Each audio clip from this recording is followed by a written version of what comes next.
প্রতি মাসে মাসে টাকা দিছি, টাকাটা খায় বাথরুমে যায়। ও দেশি কি অবস্থা? এই তো দেশি অবস্থা তো ভালো, কিন্তু যে একটা অসুবিধা আইছি বুঝলেন। আপনি কয় বছরের মাল দিয়ে আইছেন? মালদ্বীপে আমি আইছি ভাই 11 বছর হয়ে গেছে। তো 11 বছরে কেমনে কি করলেন, কি করলেন নিজস্ব? করছি তো অনেক কিছু করছি 11 বছরে। 11 বছরে করছি আপনার প্রতি মাসে মাসে টাকা দিছি। আর বাড়িতে বড় একটা টাঙ্কি, বাথরুমের বড় একটা টাঙ্কি বানিয়ে দিছি। এই টাকাটা খায় আর ওই বাথরুমে যায়। টাকাটা খায় আর বাথরুমে যায় প্রতি মাসে মাসে।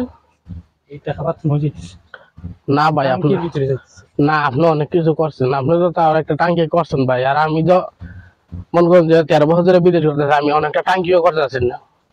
মনে করেন সাক্ষী 3টে আনছি বেড়াতেই সাক্ষীর মধ্যে দিতে আছি। টাঙ্কির মধ্যে হ্যাঁ, টাকা যায়। আর আপনি তো টাঙ্কি করে এরপরে টাঙ্কি একটা করছেন 11 বছরে, আর আমার 13 বছর মনে করেন সাক্ষী 3টার মধ্যে যাইতে আছে, বুঝলেন নি? তো এই ভাই বিদেশ করে তো কোনো লাভ নাই। কষ্টে মাসে আছি। মাসে টাকা দিবেন, এই টয়লেটের ভিতরে সব টাকা যাবে। টাকা দিবেন, টয়লেটের ভিতরে সব টাকা যাবে। এই দেশি আমার। 50 বছর থাকেন, 20 বছর থাকেন, সমস্যা নাই।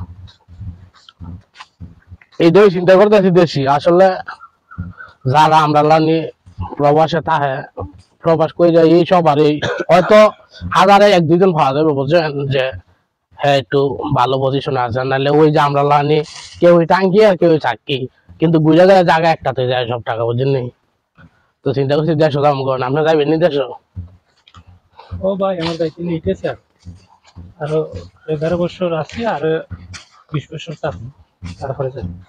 ও না ভাই, আপনি তাহেন, আমি একটা টয়লেটের ট্যাঙ্কি বানাইছি, না, আপনি তাহেন, আমি যাবো গা। তারা কোনো রাস্তা নেই। তাহলে এই পরিস্থিতি, হ্যাঁ।